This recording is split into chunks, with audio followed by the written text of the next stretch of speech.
Boa tarde a todos. Estamos começando mais uma aula de Fundamentos de Sistemas de Controle. O assunto dessa semana é o desempenho dos sistemas de controle em regime permanente, que é medido em função da sua capacidade de seguir uma referência. Ou seja, todo sistema de controle ele é pensado, ele é projetado para que a saída seja igual a alguma referência dada. Na medição, né, do desempenho, são utilizadas referências padrões, como a função degrau, a função rampa, a função senoidal, principalmente essas, mas eventualmente podem também ser empregadas outras funções.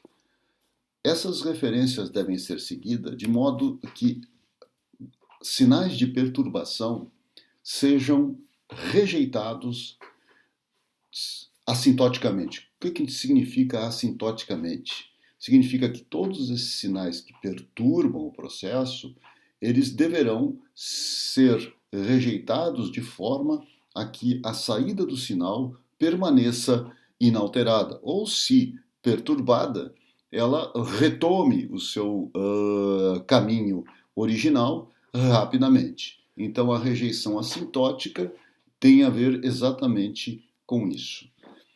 Então, para que nós tenhamos uma avaliação matemática dessa rejeição assintótica e de como seguir essas referências padrões em regime permanente, nós utilizamos o teorema do valor final. O teorema do valor final ele é aplicado e ele só tem sentido se o sistema for não instável, porque o sistema instável conduzirá a solução ou a resposta a um valor indefinido no futuro, né? Então não é possível chegar a este resultado.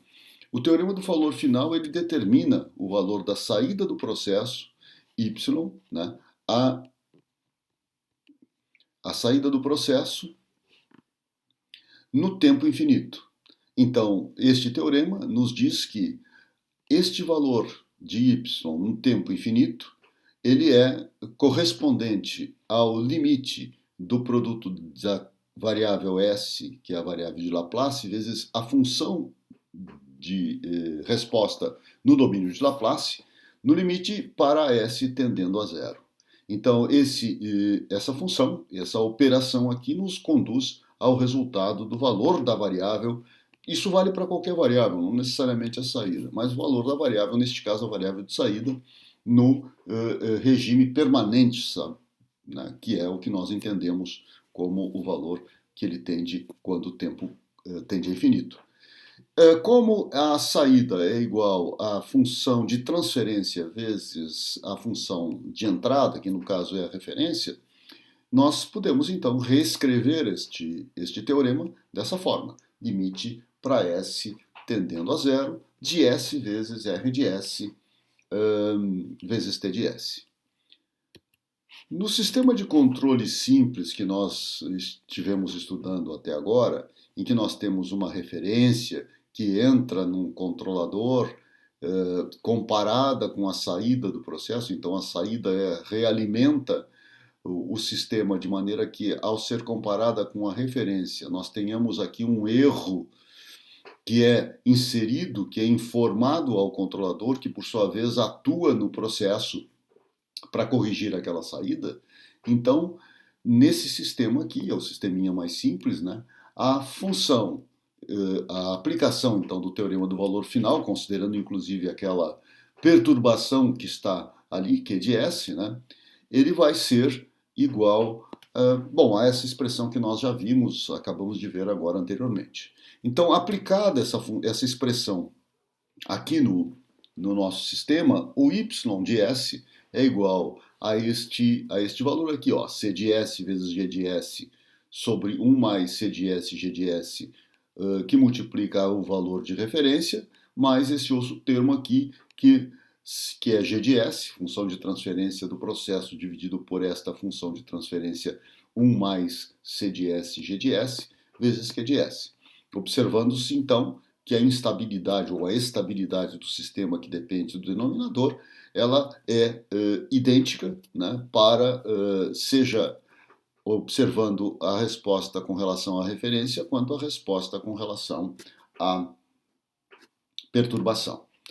Então, aplicando o teorema do valor final, né, que é o que está aqui na expressão de cima, a essa expressão que está aqui, nós teremos então que o valor de y no infinito será dado então por este limite aqui associado à referência e este limite aqui associado à função Q de S.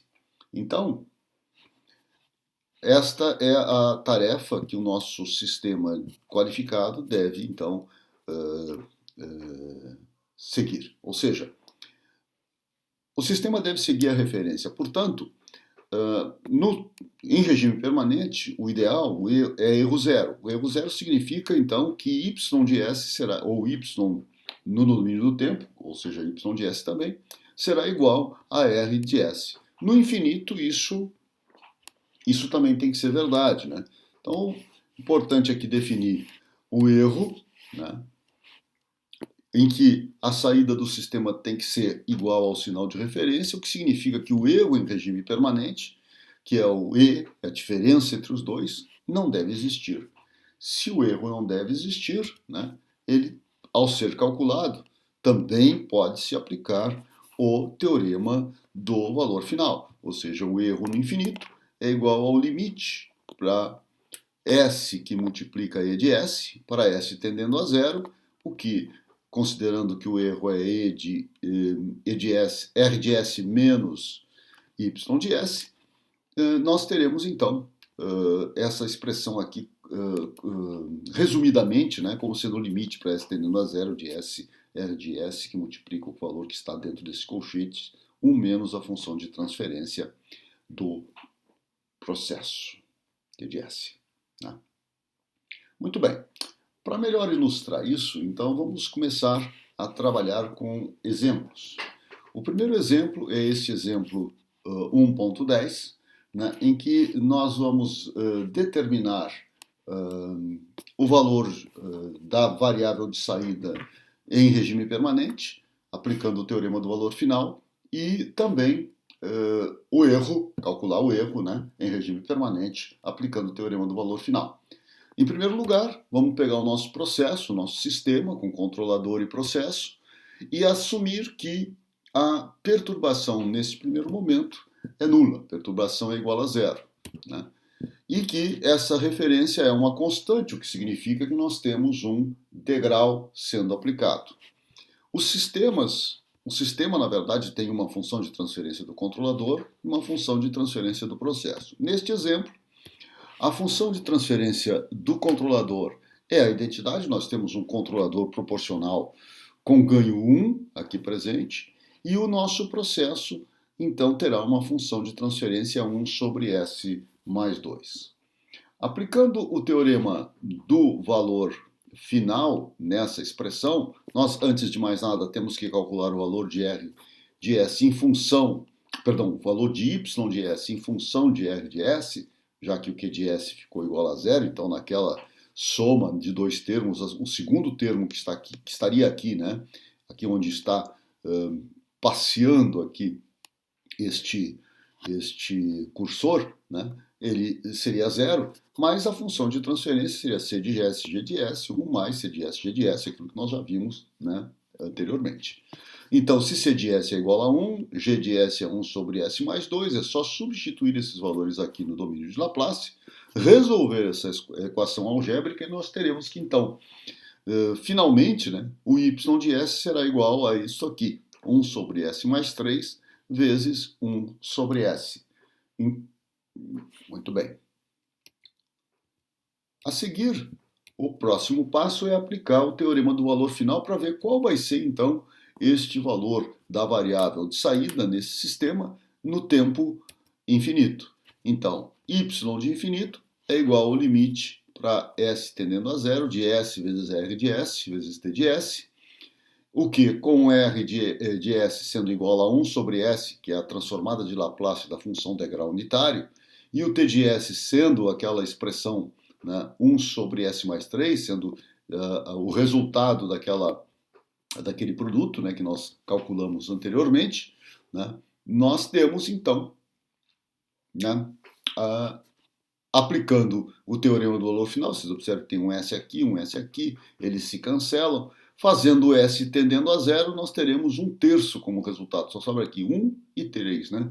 1/3 como resultado final. Bom, então isso significa que o nosso sistema, né, dentro dessas circunstâncias, com aquelas funções de transferência, com o controlador, com ganho 1 e com o sistema, o processo, com aquela função de transferência 1 sobre S mais 2, nós teremos então, em regime permanente, no valor do infinito, né, no tempo infinito, o valor da variável de saída será igual a 1/3, 0,33333. Muito bem, então é isso, é o que vai acontecer. Só que o problema era que a nossa referência era igual a 1, né? Nós tínhamos um degrau unitário sendo aplicado ali. Se o degrau unitário estava sendo aplicado, consequentemente, há uma diferença significativa entre este valor aqui e o valor correspondente ao degrau unitário. Então, erro zero significa que nós teríamos a saída igual à entrada. Então, há um erro de regime permanente. E esse erro é exatamente a diferença entre o valor de referência em regime permanente, que é 1, porque R de infinito é igual a R de zero, que é 1, é uma constante, né? Menos o y de infinito, e o y de infinito era 1/3. Consequentemente, o nosso erro de regime permanente é 3, dobro, né? O dobro do valor da saída. Eu ia falar 3, mas não é. É o dobro do valor de saída. Então, né, nós temos isso aí como uma consequência desse nosso processo. Nós temos que, se quisermos fazer com que esse sistema se comporte de uma maneira melhor, temos que mudar fazer alguma mudança. Uma mudança possível é utilizar um outro controlador. Então eu vou usar um controlador que tem uma função de transferência igual a 1 sobre S. Essa é uma característica de um controlador que depois a gente vai ver qual é, que é um controlador integral, a ação de controle integral. Mas por enquanto a gente ainda não viu a ação de controle, é apenas um comentário. E a função, o processo continua sendo o mesmo, com a função de transferência 1 sobre S mais 2, é um sistema de primeira ordem. Ok, aplicando novamente aquilo que nós já havíamos aplicado anteriormente, né, calculando a saída a partir desta entrada R de S, nós teremos então como consequência a aplicação. Aqui vai aparecer um C de S que é 1 sobre S, não mais apenas 1. Aqui da mesma maneira, né, aqui embaixo, C de S, G de S, C de S, G de S. Isso resultará nessa função de transferência aqui, já que este 1 sobre S aqui, ele é a transformada de Laplace da referência ou da função degrau unitário. Ok? Muito bem. Então vamos seguir o mesmo caminho. A partir daqui, né, nós vamos aplicar nessa função o teorema do valor final. Aplicando o teorema do valor final, então, vamos levar ao limite essa função para S multiplicando a própria função, né? Depois aplicando o limite para S tendendo a zero. Então, vocês observem que esse S aqui corta, né, simplifica com esse aqui, e depois fazendo S tender a zero, nós teremos 1 sobre 1, que é igual a 1. Nessas circunstâncias, nós teremos em regime permanente um valor da saída igual à referência.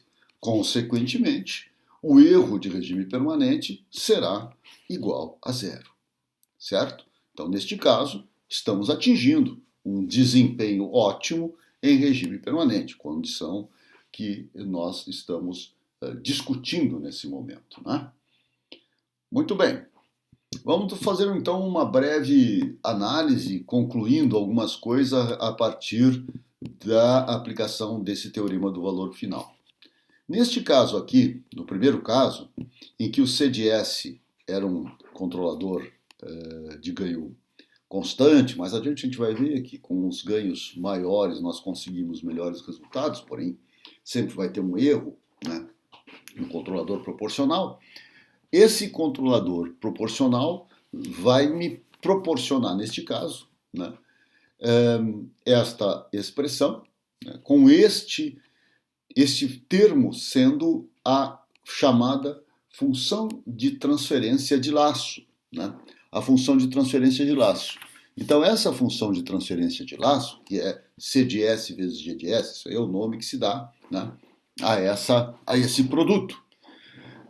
Ele caracteriza algumas coisas. Uma delas, por exemplo, este caso aqui, essa função de transferência de laço só tem um polo, S igual a menos 2. Para S igual a menos 2, nós teremos 1 sobre 0. Né? E então, ela não tem nenhum polo na origem, chamado na origem. O que é a origem? Em S igual a 0. Não há nenhum polo nessa função de transferência, só tem um polo e esse polo está em menos 2. Não tem polo na origem. Consequentemente, tá, vai ter um erro finito para a aplicação, no caso da função degrau. Né? Ok. Vai haver sempre um erro finito para esse sistema, com esse resultado aqui. A função de transferência de laço não possuindo polos na origem, nós teremos sempre, quando aplicamos uma função degrau, um erro finito. Já no caso da outra função de transferência, onde haverá um polo na origem, proporcionado por esta função de transferência do controlador, nós teremos como resultado para a função de transferência de laço 1 sobre S, que multiplica S mais 2, e as raízes deste denominador no domínio de Laplace são menos 2 e 0. 0, portanto, é a origem, então ela tem um polo na origem. Para uma aplicação de uma função degrau, nós teremos como consequência um erro nulo em regime permanente. Consequentemente, a gente pode tirar algumas conclusões, né, que estão resumidas nessa tabela que está aqui. Então, se nós temos 0 polos na origem, nós vamos ter, quando aplicamos um degrau, um erro finito, né? E quando aplicamos uma rampa, um erro infinito, que é o primeiro caso, né? Nós não aplicamos nenhuma rampa ali, mas poderia depois se verificar isso. Neste segundo caso, nós temos um polo na origem, que foi o segundo exemplo. Nós teremos um erro nulo quando aplicamos um degrau e um erro finito se aplicarmos uma rampa. E se nós tivermos 2 polos na origem, nós vamos conseguir erro nulo, tanto com a aplicação do degrau, quanto com a aplicação de uma rampa como referência. Certo, pessoal? Então, vamos ver como é que ocorrem as rejeições a perturbações. Um exemplo que nós vamos colocar aqui, bem simples, né, digamos que nós tenhamos um motor de corrente contínua que está acionando uma determinada carga e ele mantém uma velocidade constante, velocidade de rotação constante. Se num determinado momento a carga do eixo é aumentada, a velocidade do motor vai cair, efeito da perturbação. Né? Então houve uma perturbação da carga, um sinal externo que atingiu o sistema e que não havia, né, previsão, e ele já estava em regime permanente. Então ele sofreu uma perturbação na saída. Ou a velocidade vai diminuir e ficar estabilizada num valor menor, ou tenderá a se recuperar, a voltar àquele valor que havia antes da aplicação. Então, dependendo do sistema de controle, nós teremos uma dessas duas hipóteses acontecendo. E essas são as características das rejeições às perturbações. Então, no sistema de controle, em geral, é sempre desejado que a gente ou rejeite esta perturbação de forma transitória, parcial, né? e eventualmente o sistema retome ainda um processo, porém com uma saída diferente no caso do motor com uma velocidade menor, né, do que a que tinha inicialmente, ou ele volte à sua rotação original, isso apenas por efeito da ação do controlador, né, que seria então a caracterização de uma rejeição assintótica. Então, rejeição parcial, a rotação cairia a um valor e permaneceria naquele valor menor, não retomando o seu valor original, e a rejeição assintótica, a perturbação é completamente anulada e o motor retoma a sua rotação original. Exemplo, então, aplicando os exemplos anteriores, né? Então, sistema do exemplo anterior, o exemplo 1.10, com um controlador proporcional, ou seja, com aquele sisteminha, né, em que o C de S era igual a 1, a função de transferência do controlador é 1, ganho 1, e o processo continua sendo o mesmo, 1 sobre S mais 2, um processo de primeira ordem. Nessas condições, se eu aplicar um degrau em 3 segundos, um degrau de um valor, né, de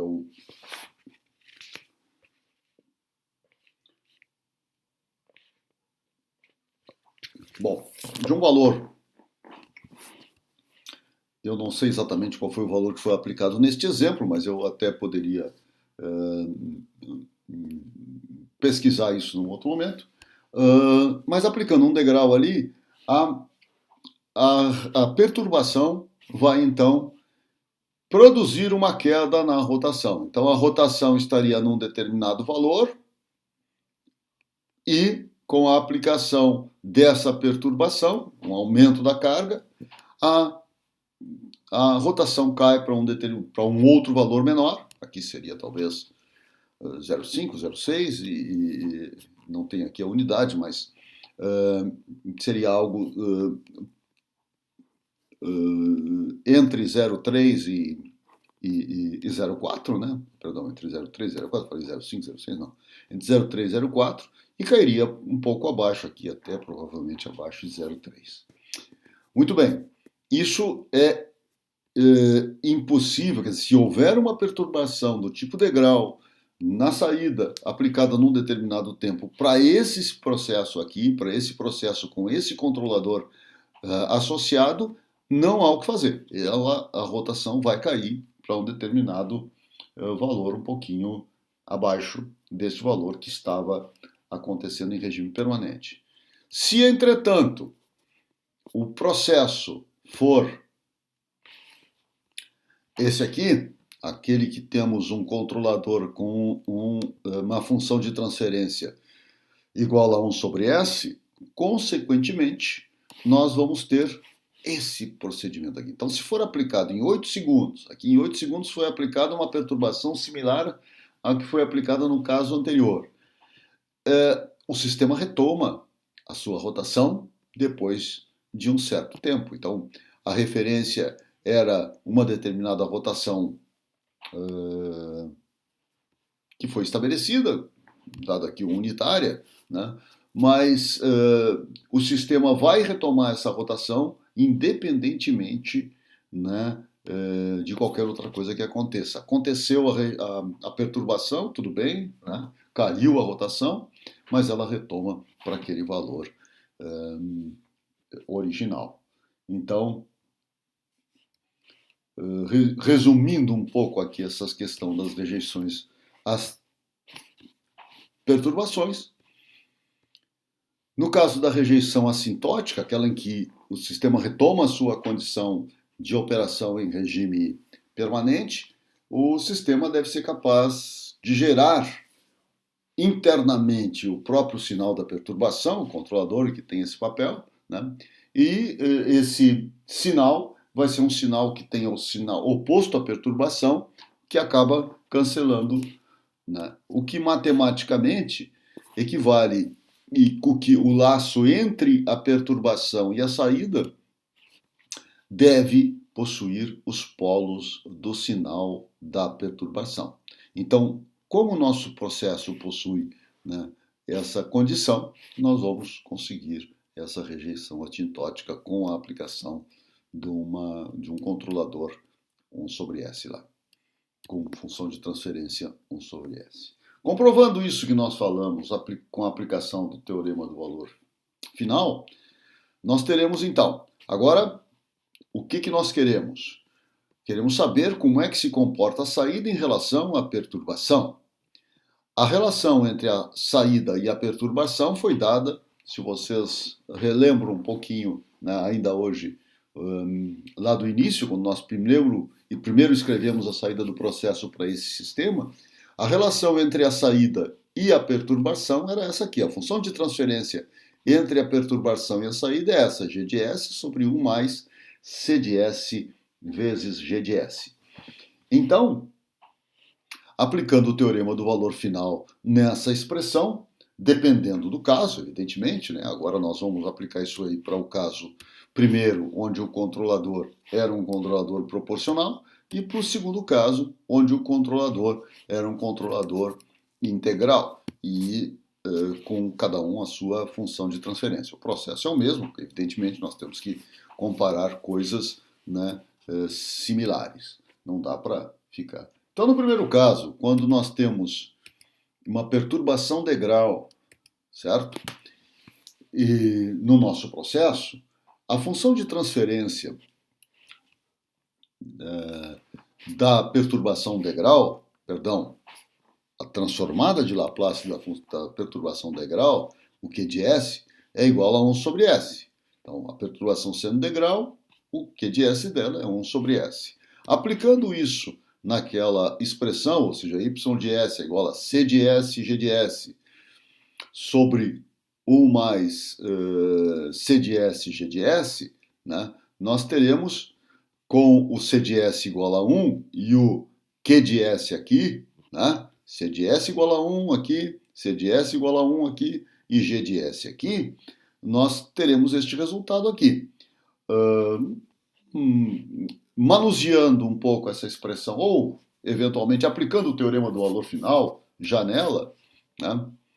Janela, tá bom. Aplicando o teorema do valor final, nós vamos ficar então com um limite, né? Escrevendo isso aqui, vai dar S mais 2 aqui mais 1, S mais 2 mais 1 é mais S mais 3. E os dois denominadores se simplificam, S mais 2 aqui em cima, S mais 2 aqui embaixo. 1 sobre S é esse que vem aqui. Então, aplicando o teorema do valor final, o limite para S tendendo a zero de S vezes 1 sobre S, nós teremos então que o limite a ser aplicado é sobre 1 sobre S mais 3. Fazendo S tender a zero, o valor de Y em infinito, no infinito é 0,33, assim como foi na referência de grau, né? Porque no caso do nosso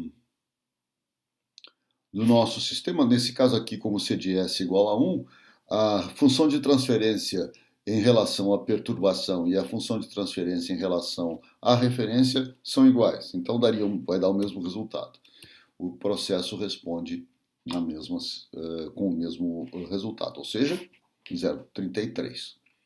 E é o que aconteceu. No segundo caso, então, onde C de S é 1 sobre S, nós temos então um controlador integral presente no mesmo sistema, e a entrada, a perturbação é uma entrada de grau, nós teremos então aqui, ó, no caso, no numerador, nós teremos apenas G de S, naquela função de transferência em relação que relaciona a saída com a referência, nós tínhamos aqui também C de S, agora neste caso, nessa função de transferência não tem, portanto vai ter alguma diferença aqui, né? E isto aqui, este 1 sobre S que está aqui, é a transformada de Laplace da perturbação.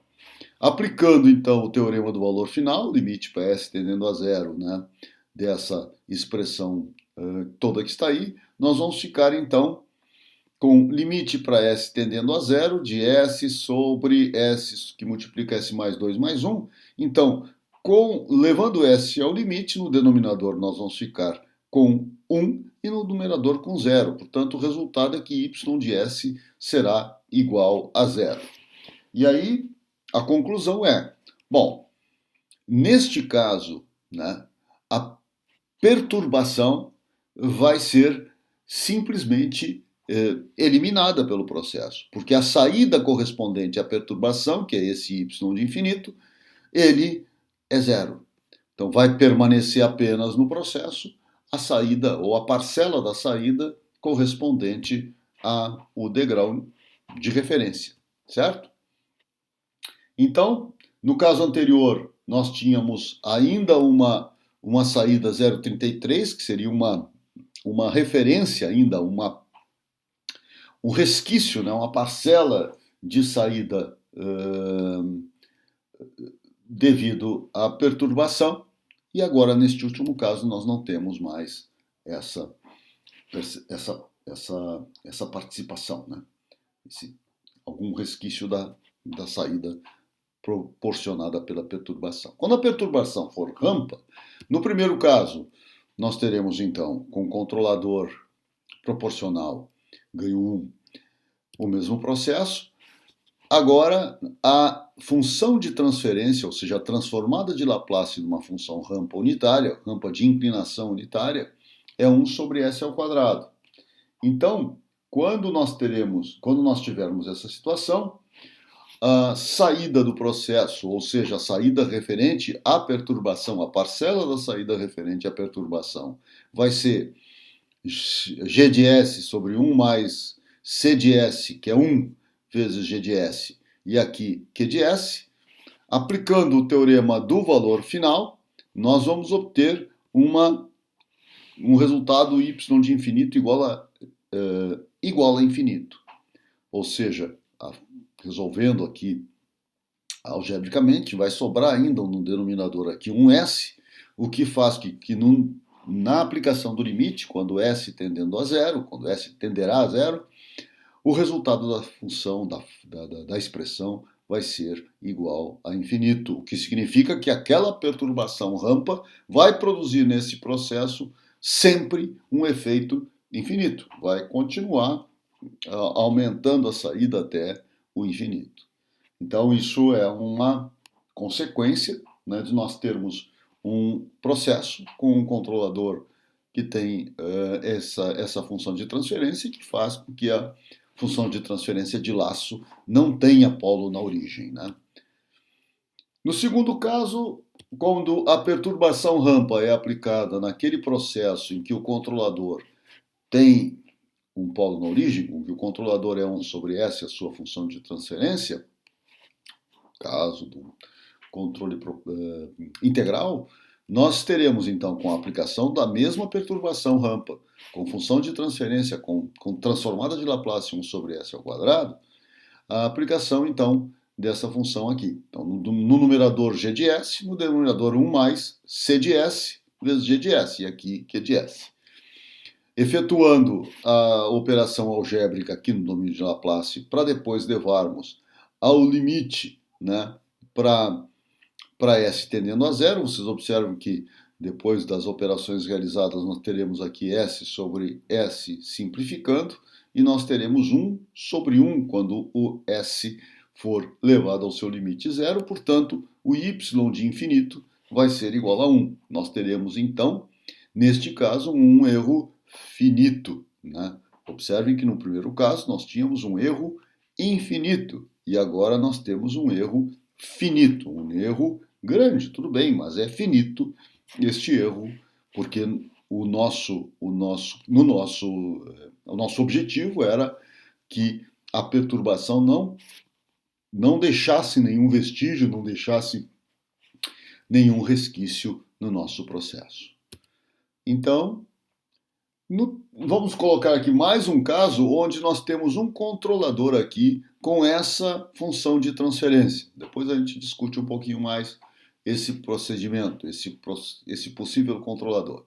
Então, com um controlador que tenha essa função de transferência, nós teremos essa, também com a perturbação rampa, né, acontecerá o seguinte: a função de transferência do controlador entra aqui, e aplicando então o teorema do valor final, nós vamos ficar com y de s, né, efetuando aqui as operações algébricas, esse s ao quadrado aparece lá no numerador, vai ficar esse s ao quadrado simplifica com esse s, aplicando o limite para s tendendo a zero, vai dar o 0 sobre 1. Né? E, portanto, y de infinito é zero e a perturbação está rejeitada. Portanto, neste caso, da perturbação rampa, nós precisamos ter dois polos na origem, né? Para poder rejeitar completamente a perturbação. Então, concluindo, era basicamente, né, o que nós queríamos mostrar hoje. As rejeições assintóticas às perturbações, quando a perturbação for degrau, a função de transferência do controlador deve ser do tipo 1, e quando a perturbação for rampa, é necessário que a função de transferência seja do tipo 2. Significa que quando a perturbação for degrau, a função de transferência do controlador tem que ter um polo na origem, no mínimo.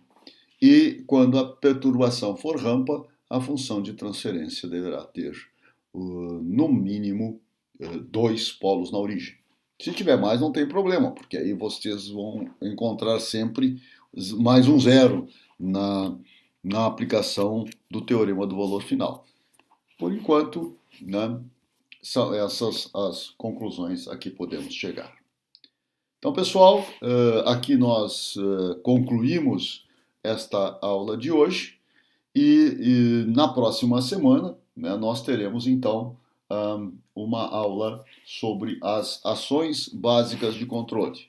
Espero que todos permaneçam bem e então me despeço desejando a todos uma boa semana.